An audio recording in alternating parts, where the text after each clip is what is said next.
Hi, my name is Don Crane. I'm a certified financial planner in Fullerton, California, where I own an investment advisory and financial planning firm.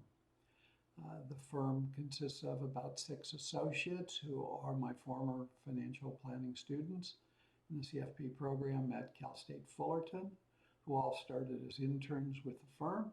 Some have been with me now 20 to 25 years, and 4 of my sons that I stole from other companies so that I could get the benefit of their talent and skills.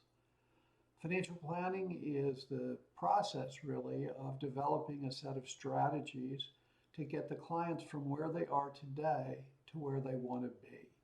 So we gather a lot of information about their current financial situation, their goals and objectives, and then we develop the strategies to get to those objectives. Those goals and objectives could be short-term, they could be intermediate term, or they could be long-term. And our job is to make sure that all of those that can be accomplished are accomplished.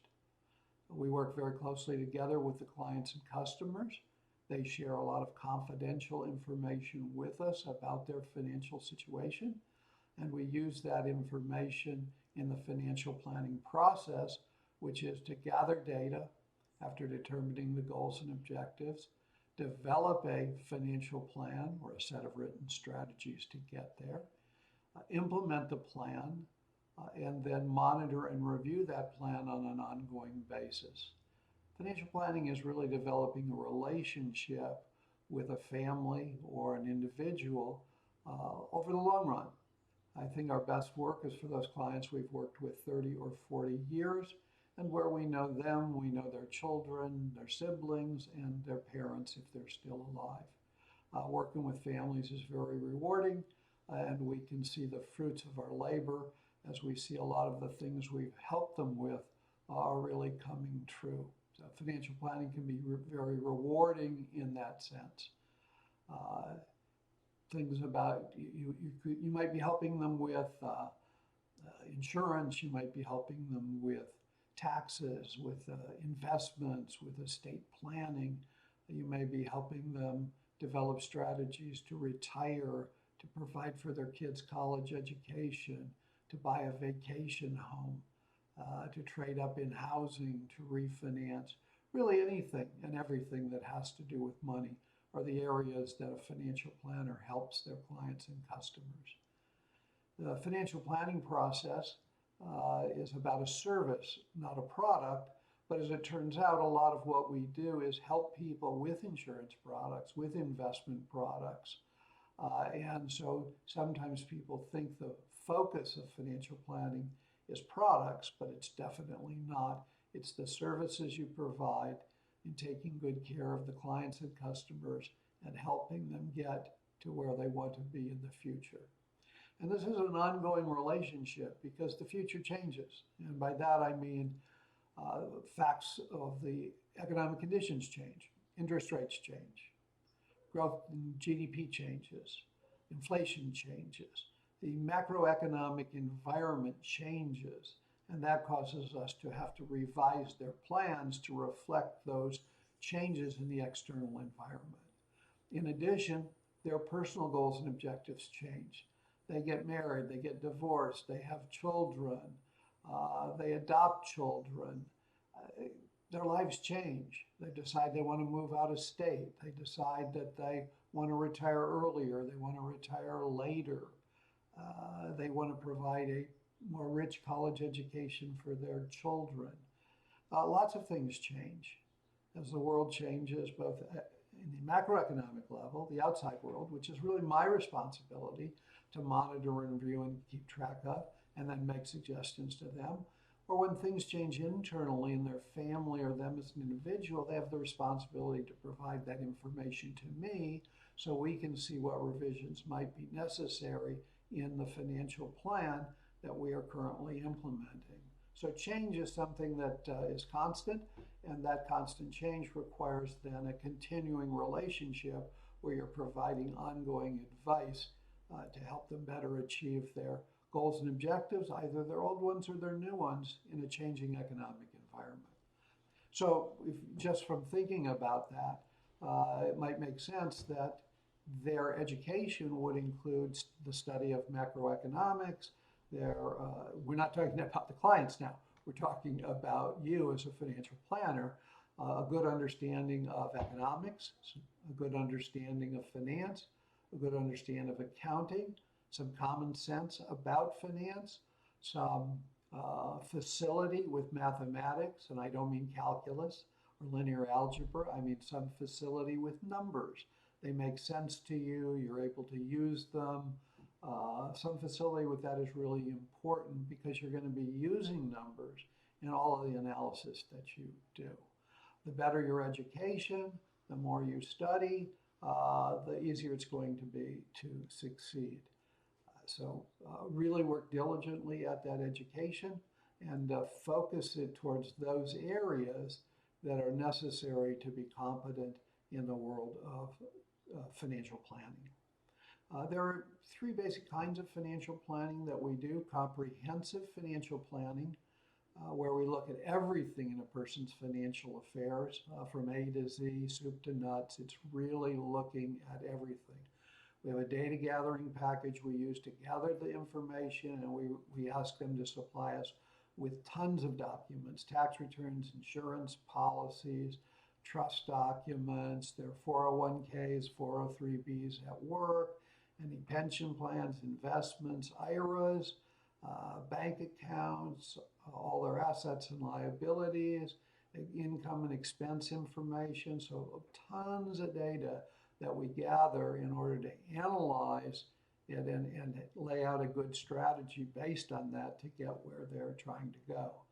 Modular planning, we just focus on one area. So maybe they want us to help them get retired and help them manage the money that they have outside and inside retirement plans at work and figure out how much they need so that they can retire where they want, when they want, and how they want. So that would be a modular type of engagement where we're not doing everything for them. We're focusing on one thing. Normally that spills over into other areas as they get to know us and we feel that we need to help them accomplish their goals and objectives, even those that are unstated because of the limited size of the engagement. But they always grow into something much more meaningful and important for the clients and customers. The last kind of planning we do is transactional, where they have a particular need, maybe a one-time only kind of situation. It doesn't necessarily require an ongoing relationship, but they need to make a critical financial decision, and we need to assist them in that. So they come to us not because our clients aren't smart. They are. They're very well educated. We have doctors, lawyers. We actually have other financial planners. We have accountants. We have anyone and everyone you can think of, judges, who are our clients. So they're great people. What's different is that some of them aren't interested in financial things. It's not their passion. It's not their interest. It's not what they read. It's not what they study. It's not what they've experienced. It's just not interesting to them. They have other passions. Besides their work that they're passionate about, they have family, they have friends, they have a social life. They have things that they want to do, and they would like to be unburdened from having to manage their financial affairs, to deal with all of the issues that come up on a regular basis. They'd like to have a trusted advisor who can lift that weight off their shoulders so that they know those areas are being taken care of, that they know somebody's helping them make wise decisions, and they're not having to do it on their own. So the good news is that the world is so complicated, you can't do everything yourself. And a lot of people realize that one of the things they're not very good at is making financial decisions, that they don't have the background, they don't have the education, they don't have the skill set, and they don't want to do the research necessary to gather the data or to develop the skills to be able to analyze the data and make good decisions. And that's fortunate for us because that gives us a job. Other people aren't passionate about what we're passionate about, and therefore we are able to provide this service to the clients, provide products to the clients, and make a reasonable living by meeting their financial expectations, goals, and objectives. It's a great job. You can really help people. It's an exciting job. Now, getting the job as a financial planner, you can become a financial planner. You can become I think, a better financial planner by being certified, because that requires that you live up to a professional code of ethics and conduct. It requires that you have a certain level of education, that you are tested to ensure you have the minimum level of competency, and you also agree to continuing education. So I think certified financial planners are the best people to provide financial planning advice.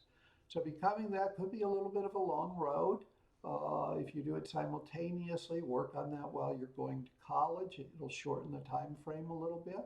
But after that, you need a little bit of experience. So that internship or a mentorship situation could be very useful in helping you develop the skill set and the knowledge of how to run a financial planning operation. But that's not enough. The question is, how are you going to get clients and customers? How are you going to build what's called a book of business? And that's probably the toughest part. So for example, you're doing seminars, great. You're doing mailers, great. You're talking to your friends and family and trying to get referrals, great. They're all good ways to build a business. But the problem is that at that point, you don't have much experience, you don't have much credibility maybe, and you have a lot of competition. Now you have a lot of other people who are trying to get those same clients and customers. And so oftentimes you're going to affiliate with somebody in a bigger firm with more experience who gets a lot of referrals as a way to start your practice.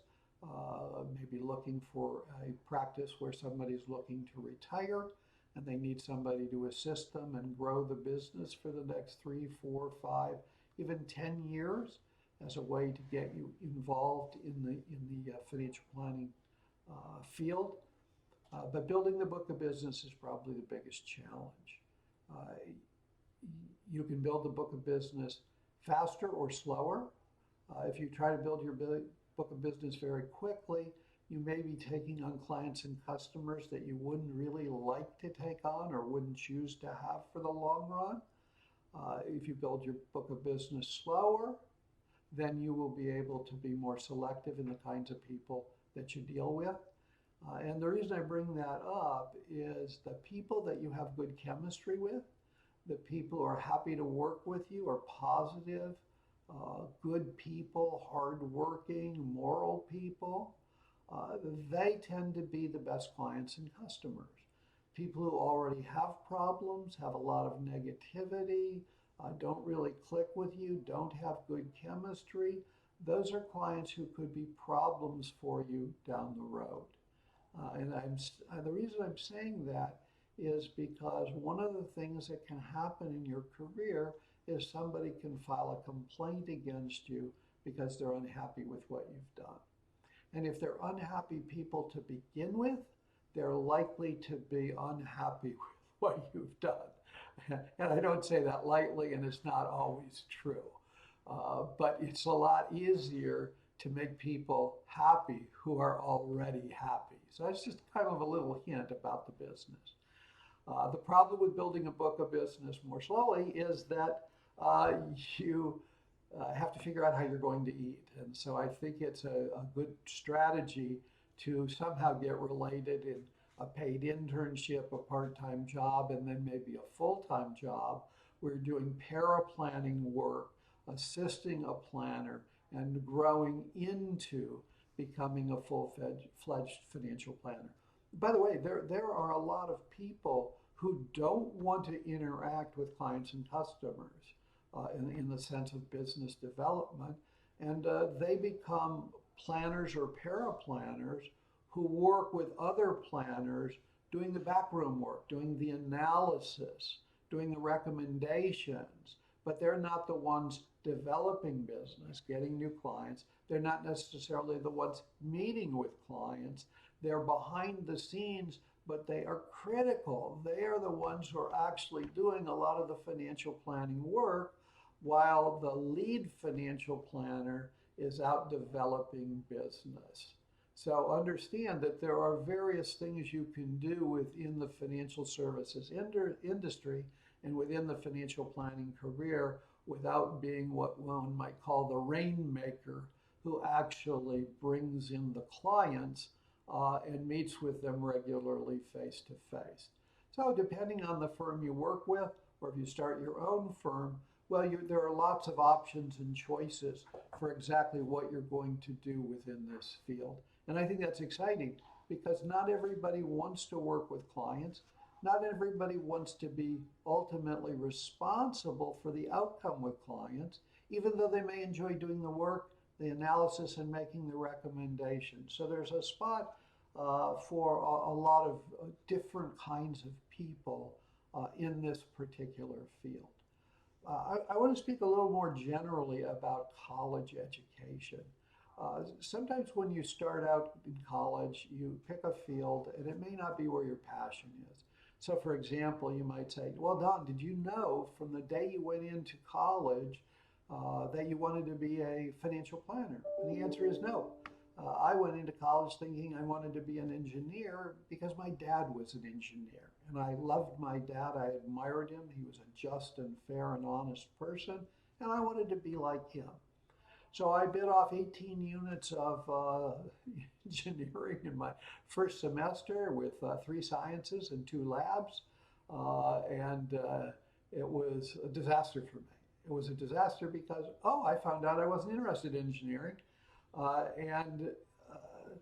couldn't put my heart behind it. So I didn't do very well, to be honest, my first 2 years in college, until I finally realized that my love was for economics. And so I switched to economics and finance, really majored in finance and minored in economics through the last 2 years of college. And by the way, it had a positive effect on my GPA. My first 2 years was 1.99, and my last 2 years it was 3.99.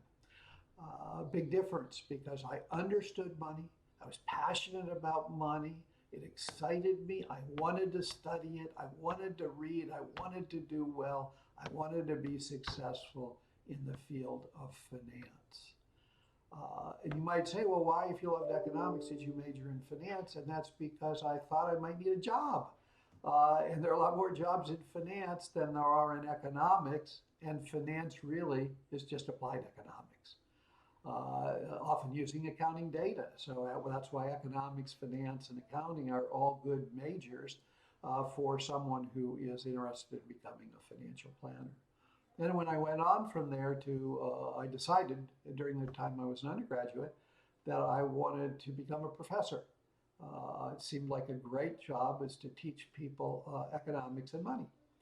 I decided that getting into a PhD program would take me several years to get through it, and money might be a concern. So I got an MBA in finance in the interim. So on my way to the PhD, I got an MBA. So notice in that plan, I always thought about how am I going to make a living? Finance, not economics. MBA, not PhD. So the idea was to have a plan for myself. It's kind of like financial planning. How am I going to get from here to where I want to be, but making sure that I have a career path that allows me to be able to make a good living. So think about that. Think about the plan. When you go into college, have a plan for getting from the entry to the exit and the job. What job do I want to have? What do I have to do to get there? If I want to be a financial planner, what do I have to do? What classes should I take and when should I take them?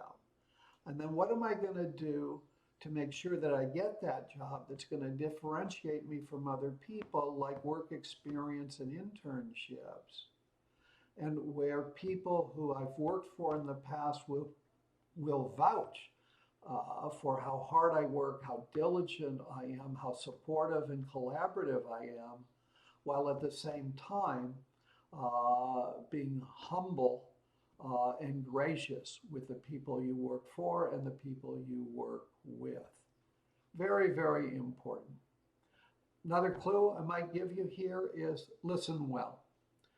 Somebody once told me you have 2 ears and 1 mouth, and you should use them in that same proportion. And I agree with that.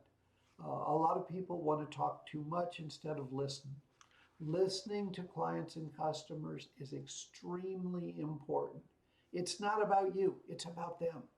It's accomplishing their goals and objectives. And if you don't listen and understand them, then you won't be able to reply to them and develop strategies that are consistent with getting them where they want to go. Financial plans are customized to the individual, and the only way you can understand that individual or that family is by listening to them, opening them up so that you really understand what it is they're trying to accomplish. Now, in my belief system, I think that what you're trying to accomplish is improve the quality of their life to the extent that that can be affected by the quality of the financial decisions that they make. So anytime you're doing things that are helping them be happier, more satisfied with their life, it's a pretty wonderful thing.